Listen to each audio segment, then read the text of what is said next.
of the very few instances na makikita natin yung maglalaro ng Benedetta, si Kirk. Huling beses na napanood natin ng Benedetta ay napunta ito sa kamay ni Flap TZ using a somewhat tank build na bumabawas pa rin naman. Ang tanong, anong klaseng Benedetta ang ilalabas ng Onyx Philippines with a Fredrin jungle on their hands? This is game number 3. Dito natin malalaman kung ano nga ba yung magiging galaw ng Onyx Philippines after securing a momentous Game 2 victory. Magtutuloy-tuloy na ba ang kanilang momentum o puputulin na naman ba ito ng DLPH? Kung ako ang tatanungin, gusto kong makakita ng sagutan dito sa dalawang teams natin. It's the Grand Finals with a sold-out Champions Arena. Makikita na natin ang Game 3, kaya wag na nating patagalin pa. Casters, pasok! Ito na ang kasunod na kabanata ng alamat na naisusulat na Game number 3. Ito ang kwenta ng pinakamalalakas sa Pilipinas. Ang hirap pala maging immortal no? Ang dami mong pagdadaanan. Susuot ka sa mga maliliit at masisikip na eskinita at kung saan-saan pa. Ngayon ay tutungo na tayo sa game number 3 na talagang nakapaglabas ng mga panibago dito ang Onyx. Sabi mo nga, marami tayong muli makikita dito katulad ng Benedetta para naman kay Kirk ngayong Grand Finals. Yep, ang yung recipe dito ng Onyx matagal na nating hindi nakita. Yung ganyang lineup, nakita ko yan 2022 pa. Ngayon 2025 na nagbabalik pa rin sila. Halos 3 taon midnight. At ngayon, para sa Onyx, ano nga bang recipe yung niluluto nila laban sa TLPH? Yun na ata yun yung mga surprise na attack mula dito kay Brusco habang si Kirk ay nandito na rin gagad. Ito yung maganda sa Benedetta no? Lagi mo makikita kung saan man dahil napakabilis kumilos nito. Si Edward yung nagpauso nito Siya nagpasimuno ng Benedetta, nagpupunta ng mid para manggulo. And ganun yung plano ng Onyx dito para masagot yung tanong ni Athena. Aggression sa early game. Recipe laban sa chef nga dito ng TLPH. At balik nga tayo doon na sinasabi nga natin, nasasanay tayo kay Edward na ganun ka-aggressive. Pero this is Kirk that we're talking about, di ba? Oo, bagong Kirk. New chapter. Ibang era na to ni Kirk, no? Nasanay tayo puro mga edit. Puro tagastan Puro tagastan, no? Parang additional na pang frontline. Pero kasi si King Kong naka-Fred rin so kailangan nila ng damage. Kumbaga, saluhan, nag-supplement sa isa, nagko-complement sa isa't isa. Guskong! Oy, wait na nga, pumasok. Tyrant's Revenge and bouncing ball ay nabitawan na kagad ni Brusco. First turtle ay available. Pero ito na naman si Kirk, sumama na naman doon sa nilulutong party dito ng Onyx. Kung usapang early game naman tayo dito, Midnight, sino nga bang tunay nakakalamang onto the paper? At sa malakas yung early game ng Onyx, since yung Joy hindi ganun kadali for him to actually join the team fight. Kasi may Fred rin Wala, mag-decision na sila. Si Kirk, papasok doon. Ito, finally na ilatag. Patras muna si Kirk, pero may ipit ata. King Kong na ilapag yung operation shot. Pero buhay pa rin yung Pagong. At si Carlito, ang batang kambing. Ang kukuha nun, kasama pa si King Kong. Hindi tumama yung Apprecious Wrath ni King Kong. Ang laki sana nung health bar, ang laki nung stacks niya, pero nakailag yung TLPH. Well, nahagip si Sanford, pero naka-shampoo kasi siya pabalik Diba, sinabi mo nga maghihirapan yung Joy. Pero pag may kasama, kaya naman pala. Oo, kumbaga si Sanford dito, binigyan ng spasyo si Carl TZ makapaglaro. Although tinamaan din naman si Carl TZ nung energy eruption, pero ang laking disruption nung ginagawa nung glue. And ito yung kinagandaan sa glue ngayon na yung ultimate niya napakadaling i-stack compared sa lumang glue. So mas malaki yung effect ni Sanford in the early stages of the game kasi guarantee halos dito yung pang-disrupt niya sa kalaban nilang jungler. It's all about the supercharge na pagkiklear ng mga pwedeng maging imminent threat nga doon kay Carl TZ. Pero Burrito, going back naman dito, kanina marami nagsasabi, kahit ano naman gamitin ni Sanji, gani. Yun nga tinan mo, gana din. Yung pokes na yun. Masyadong mainit si Sanji at si Super Prince. Kung iisipin mo, halos parehas din sila ng hero pool. May mga Selena, may mga Louie, may mga Farsa. And talagang nakikita natin kung gaano ka-espesyal itong dalawang mid laner na to. Yung mga plays na laging available sa kanila. Sila ang dalawa yung pinakamainit ang dugo sa mid lane. Alam mo, si Sanji at si Super Prince, pag nakakita ng mga gold laner sa mid lane, bad trip sila Sila yung mga type ng bench na kunwari dumaan yung gold lane ng kalaban, binubuhusan ng ulti. Ba't dito to? Parang ganun. Akin to, lane ko to. Malis ka dyan. Sa akin na yan Pero ngayon, diversion play. Oy! Ay! Naku, Sinulong nasa Sanji. likod oh my gosh! Di ka na siya makatakas doon with the wings by wings. Buti na lang naabutan pa ni Kelra. The predict Sabi ng Onyx, nasa kabila yung Parsa. Uultihan tayo niyan. Promise ko sa'yo, uultihan. Sabi ni Prince, kasi kung ako yung Parsa, ganyan yung gagawin ko eh. Siyempre, pag may promise na yung sentence, maniniwala ka Oo, talaga. nag-promise yun eh. Nag-promise eh. Nag-pinky promise. Yun ang mahirap doon. And ang Onyx Philippines ngayon na kahit papano, nakahabol doon sa kalamangan na nakuha ng TLPH in terms of gold. But still, kung sa gold ang titignan, may number pa rin yung TLPH. Pero Yeah. saan nga ba nanggagaling to Midnight? Yung farm pa rin, honestly, yung nakukuha dito ni Carl TZ kasi kanina pa siya nag-ahat ng trade. And si King Kong, yun naman ang trade nature ng utility jungle versus assassin. No? Kapag pantay yung early game, nakakaharap ng additional farm yung mga assassins. Wait lang, additional damage yan ang ibibigay ni Sanji dito. Kirk, kalahati yung kanyang buhay. Naku, critical! At si Sanford ang babawi at kukuha ng kill sa may transition sa pagong. Ganda nung binibait ng TLPH yung Fred rin. Kasi naghabol si King Kong, napunta sila sa maling pwesto. Yeah. And doon umabot yung shortcut ni JP. And ngayon, nalalaro nila yung mapa. Ang laki ng macro advantage. Big movements here para sa Oy, oy, oy, TLPH. tap. Pero top lane, 1v1. May 1v1 na nagaganap! Oh! And kill na, ladies and gentlemen! Pinatumpa si Oheb! Anime battle. Alam mo, ito yung mga gold lane na masarap panoorin. Taon-taon hindi nawawala. Laging may 1v1. Lagi. Kung Lagi. pwede lang hatiin yung screen time. Kaya nga Isang eh. screen nandun lang sa kanila. Kung pwede lang may dedicated Oheb Kelra camera eh. But still, nakita nga natin malaking advantage for Kelran ngayon. Kasama, it's going to be a turtle take para sa Onyx Philippines. Ayun, kahit pa paano, no, damage control, mapapaliit nila ng bahagya yung kalamangan dito ng CLPH. Pero gustong-gusto ni Carl TC yung nangyari. Una, wala pa nakakahawak sa kanya, di pa siya na-kill. Tapos tuloy-tuloy lang yung farm. Oo, kasi yung timing ng TLPH ito, mamaya pa. Yeah. Kumbaga sa perspective nila, okay, sige, madedali ng konti yung Sky Pierce ni Oheb. As long as nape-prevent nila yung Onyx na gumawa ng mga aggressive plays, hindi sila basta-basta nakakuha ng invades against Carl TZ, they're gonna be fine with that. Kasi yung late game power spike nila ay mataas. Pero they have to take note na hindi rin sila pwede magsaya dahil for TLPH, pwede pa rin silang sorpresahin ng mga diversion plays ni Super Prince tulad nung nangyari kay Sanji kanina. Tama. Kanina binanggit din natin na sobrang huge nung mapa para dito kay JP kasi nga naka-chip. Pero sinabi mo nga na highlight din dito si Super Prince. Yep. Ganun din yung i-expect natin, mga surpresa. Oo, talagang bulagaan sila dito. Yung pag di mo nakita, di ka pwede magpakita. Kasi sobrang importante nung info dito. Lalo for TLPH kasi kailangan nila hanapin yung mga diversion. Pero when it comes to the macro play, pwede kasi nilang laruin yung side lane since meron silang chip. So there is that advantage for their lineup. At katulad na sinabi natin, mamaya pa talaga yung sinasabi natin, power spike para sa TLPH. Pero kung ano naman yung conditions para mapagana yun, ano nga ba, Midnight? Yung talaga, yung farm on Carl TZ. And also, yung maiwasan na ma-chain CC mula dito kay King Kong and Brusco. Kasi ito ring dalawang to, no? Yung Frederick at Kufra. Ito yung pag nadikitan ka, pwede ka na matulog muna, magtibla ka ng kape, kain ka. Ayan na. Ay, naku po! Siya na nga nahuli, Sanford. Nagulat lang kasi kompleto na kagad ang Sanji, super farm. nalapitan. Sanji ngayon, wings by wings, makatakas. Gamit din yung kanyang Purify. Carl At TZ. ngayon ay si Carl TZ ang magiging target. Wait lang, si Kero namatay din! Mulakas kay Carl TZ. Kirk! Kumahabol. Andun yung kanyang mga dash. And si King Kong sasalubungin. Dispersion rotation. Kung sino yung gagamitin, King Kong dito yung mahabol. Pero doon na si Sanji with those spokes. Makakasurvive pa rin siya ang Onyx Philippines dito. Pero si Carlito ay magre-recall na. Naabot niya si Oheb doon, Midnight. Oo, maganda na kaso napasama pa. Pero for Onyx naman, at least nakakuha sila ng pagong. Yep, si Kelra nga indeed yung namatay. So kahit paano mas-slow down TLPH yung laro ng Onyx dito. Although hindi naman ganun kasama kasi nakakuha pa rin ng neutral objective yung Onyx Philippines. Yeah, pero grabe no, ang daming pang-chase. You mentioned nga, ang hirap din ng buhay doon nila Sanji. Yeah. Na after the Purify, after the Wings by Wings, sobrang vulnerable niya. Si Sanford literal, timpla muna ng kape. Kasi imagine mo yung glue, kaya nilang bigyan ng ganun-ganun lang. Oo, napakakunat niyan. Ang daming way para makasurvive. And yun yung nakakatakot na parte, no? Para dito sa Team Liquid Philippines. Ibig sabihin, kailangan nilang kalkulahin kung ano man yung mga team fight at piliin kung ano man yung mga team fight na kanilang lalabanan. Tsaka sobrang daming cheese moves din sa Onyx kasi dati, nakita ko to one time lang, pero yung diversion with the Kufra, pwede mong ipadala yung lipad. Ay, At grabe timing nun, ha? Superman talaga yun. Diba? Pero instead, nakikita naman natin para sa TLPH, hindi pa naman nangyayari yun. So hanggat maaari, hanggat di pa na nga nangyayari yun, kailangan ng magandang plataforma, magandang blueprint.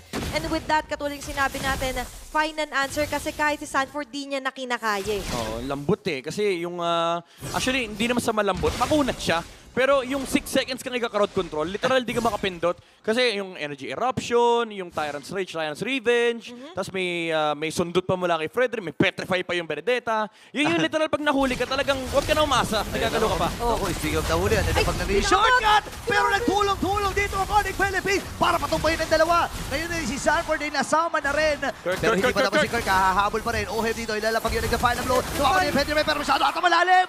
And Ohem, ladies and gentlemen, nakasurvive sa onslaught na ginagawa ng Super Oy! Medyo kinikilig. Kinilig ako. May humiyaw sa gilid ko eh. Narinig ko may tumitiling audience eh. Kahit si Oheb doon, parang nagtaasa ng balahibo. Sabi niya, parang may nararamdaman ako nag-diversion dyan. Grabe si Prince, so pinagpaplanuhan niya kagad. Pero alam mo, si Sanford dito, message niya kay Kirk, same vibes. Ginanyan ako ni Doming Kite eh. Naalala ko yan eh. Pero we have to talk about that magandang layer for Onyx Philippines, di ba? After the diversion, si King Kong with the energy eruption in the taunts. Yeah, yung ano talaga, yung crowd control. Buti nga nakapag-flicker pa si Sanford eh. Kumbaga nabigyan siya ng enough window na makatakas. Kaso ang problema, hinabo siya ng Fredrin. And also, one thing na kailangan na-cover ng TLPH dito is yung backline assassination ni Kirk. Kasi naka-damage Pene yung Benedetta dito ni Kirk. No? May Malefic Roar, may Hunter Strike.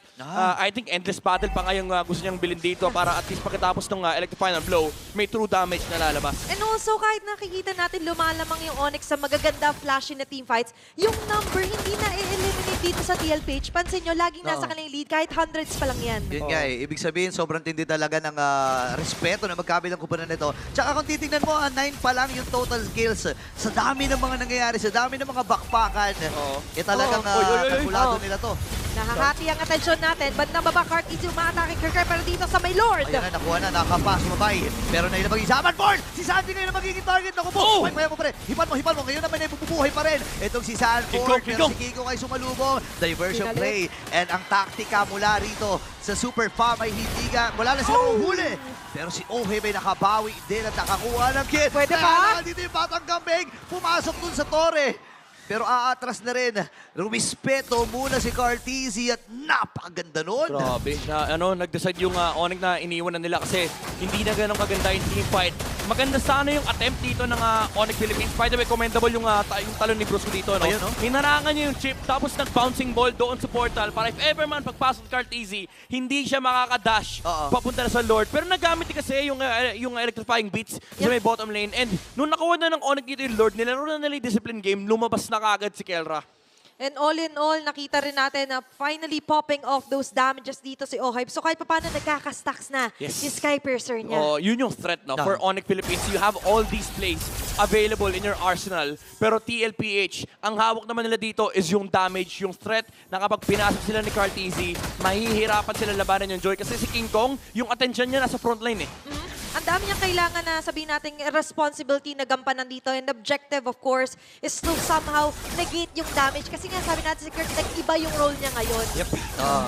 And makikita natin ngayon ang Onyx Philippines, medyo kinakalmahan din at binabagalan yung mga paggalaw. Pero merong diversion play na pinaplano dun sa Pixel! Grabe naman itong diversion play ni siya lang. Naka-ready na, no? May kinabahan nila ka, anong play to? Tapos bigla siya lang muna. Kasi, ang ganda, alam mo yung ginagawa ng Onyx, yung nilalaro nila yung kita ng kalaban, nagpakita yung tatlo eh. So sabi ng TLPH, okay, may tatlo dito. So itong bush na to, pwede nating kunin. If may maglakad ng paharap doon, sinamahan ng duality, alam mo na kasunod nun eh. Dash ng Fredrin, Energy Eruption, matatalo na ni Brusco. So nandun yung mind games. Mula kay Super Friends. Oo, wala talaga. Hindi sila scared na malaman agad yung next move. Kasi yun yung parte ng plano nila. Exactly. Pinipredict nila sa parang may call yan nila. Pakita ka. Tapos may TP na di nakita yung tatlo. So sa perspective ni Sanford, pwede ko nga angatan ng konti. Kasi tatlo yung kita ko, hindi naman ito yung papatay sa akin. Bigla ako maduduality. Tama. Napakahirap na no. Tsaka ngayon ang Team Liquid Philippines, kinikontrol na nila at hinahawakan na paunti-unti no, ginagapang na nila yung mga bush kasi alam nila na yung threat doon naman nanggagaling kay Super Prince eh. Plus, ito yung kanina nga sinabi natin nung nagkaroon ng 1v1 si Kirk at Carl Easy sa baba. Yung threat ng portal si JP ay sobrang laking bagay na ngayon. Especially na pagpasok ni Carl, sumasayaw na siya eh. Oo, kumaga may electrifying bits eh. Ang problema lang nila dito is kahit mag-refresh yung dance ni Carl no, from the Temporal Rain, may bouncing ball na nakaharang doon sa portal. So it's still gonna be an execution battle between these two teams. Pero in terms of execution, Onyx, supposedly lamang sila sa Lord na to kasi hawak na yung slow push taas. And speaking of the Lord, ngayon ay sakto. Patutunugin lamang. Pwedeng i-reset pa rin naman to ng Ginggong. Especially na hindi pa rin naman reveal dito yung posisyon na nila Carl at TZ. Speaking of which, bandang taas, kiniklear lang ni Kirk. Nakabantabay tayo sa pwede maging diversion or portal play dito para sa magkabilang kupunan. Si Ohe po, tamang seal ko. Binabaril niya yung... Ayan na naman. May 1v1! Oh my goodness. JP! Patay ata dito. May diversion play pa sila na gagawin. Wait lamang. Pero kukontrol muna at mag-clear sa top lane nito si Carl TZ. Hinahanap ni King Kong kung nasan si JP at yung ilan sa mga miyembro dito ng Team Liquid Philippines. So okay, nasilip na. Nagkakitaan na, pero hawak pa rin ni Sanford yung Lord. Grabe no, pumart 2 pa doon si Carl TZ. And with that, nag-succeed pa siya. Pero balik tayo dito, yung attention natin nasa Lord. Portal! JP, portal! Okay, lumayo muna si Brusco. Andun na rin yung pagpasok ni Carl TZ. Bawasan ang buhay ni Brusco. Sa baba. Pauwiin ba? Hindi. Inakagay sa may gilid si Super Prince. Alito yung dispersion rotation, pero ang pinupunti niya ata si Kelra. Nakapo, delikado si Kelra, ladies and gentlemen. Nakakuha ng kill ang Team Liquid Philippines at yung crucial hero pa from Onyx at matagumpayan Lord para si Cavalry. Napakaganda sana nung attempt ng Onyx Philippines. Kaso yung portal sa middle lane, yun yung una nila naging problema. May sagot naman mula kay Super Friends.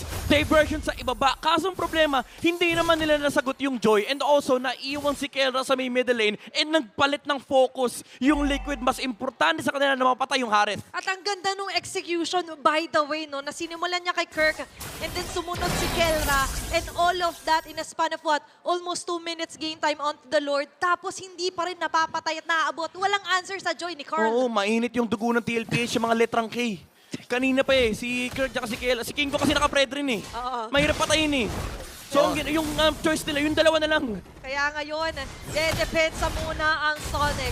DLP having the upper hand. Even a gold lead is onto their side. 6-9 ang ating kill score. Pero JP pwede magtawag. Kumabol pa. Hoy! Tinawag Brusco! yung pero masyado ata malalim. Ayun na! Andun yung setup mula kay Brusco. Diversion play. Ipapadala ata dito yung dalawang miyembro mula sa Onyx Philippines. Atrasan mula ang Team Liquid.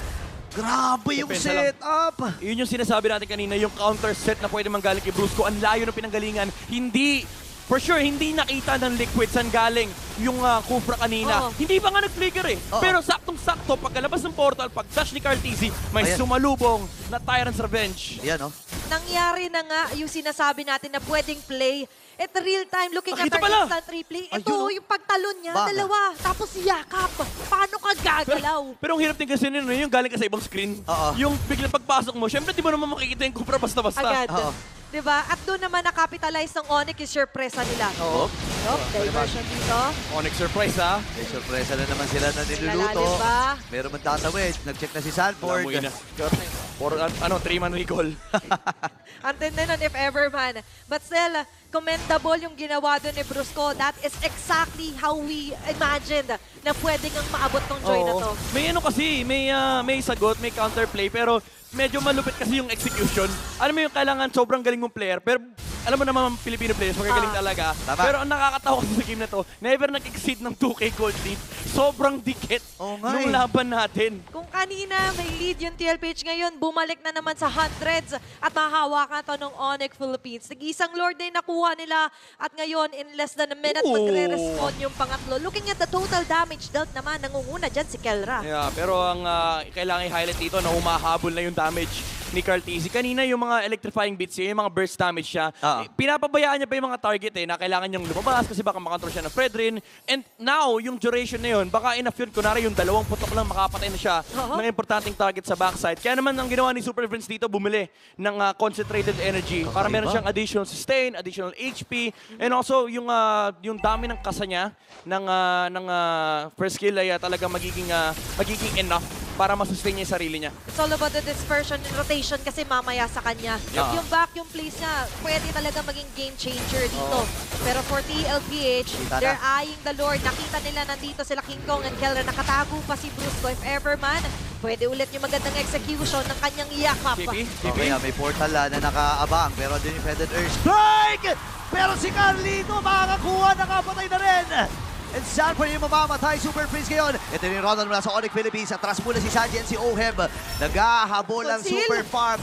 Andun yung Conceal. Nag-aabang din si Super Prince. Is this it? Papasag sila ng Torre. Is this Naku, it? tatlo ang namatay sa Team Liquid Philippines. Naku! Dalawa lang ang naatasan para dumipensa. Bruskot ang buko pa na ng Onyx. Okay. Medyo pipigilan muna nila dahil yung mga minions ay mauubos at yung Lord ay nasa itaas. Pero grabe, tatlo para sa isa ng Lord si Carl Dizzy.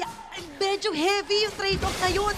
Hindi lang na-retry ni King Kong, pero yung idea ng Onyx, ito na naman, yung classic Onyx playstyle, yung Lord turn, yung gusto nila na pumatay na lang ng heroes dito laban sa TLPH kasi nakapokus sila Cartize, nakunin yung Lord, medyo hindi ganun kaganda yung pwesto kasi nakasetup din naman si Brusco and ang ganda rin ng energy eruption under the portal of the chip. Yun nga lang, nakuha nila yung tower sa may middle lane pero nag-spawn kagad yung Lord.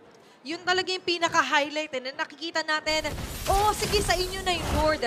Pero multiple kills naman. Ay, hefty bounty yung makukuha doon ng Onyx. Oo, parang sila pa nga lumamang. Tingnan mo, kanina 300, 400 lang yan. Ngayon, 1.5k na in terms of economy. Ngayon, kasama pa rin nila yung Lord sa itaas, ha? Okay, ngayon, mamarcha ng konti ang TLPH. Pero sobrang ingat na nila ngayon kasi Kuna to. madalas nagbabackfire na pala yung porta nila. Conceal play, kalasan mo na JP! JP. Okay, nalubag yung portal. Pasok na rin kagad yung mga membro dito na Team Liquid Philippines. Pero nag-uuntungan with dispersion and rotation. Pero si Quirk, ano sa likuran? Si Sanford ay may ipit din. Focus lang muna sila dun sa Lord. Atrasan ng Team Liquid Philippines. Pero pinag-normal hits dito ni Kirk. Ngayon naman ay nandun yung mga dash. Diversion Super play. Prince. Sino kanilang hinahanap? Nakapatay na si Kirk. Sanji! Pero di pa matatapos ang laban na ito. Kasi si Sanji ang mamamatay. Onyx Philippines. Diretso lang. That might be it, that might be it.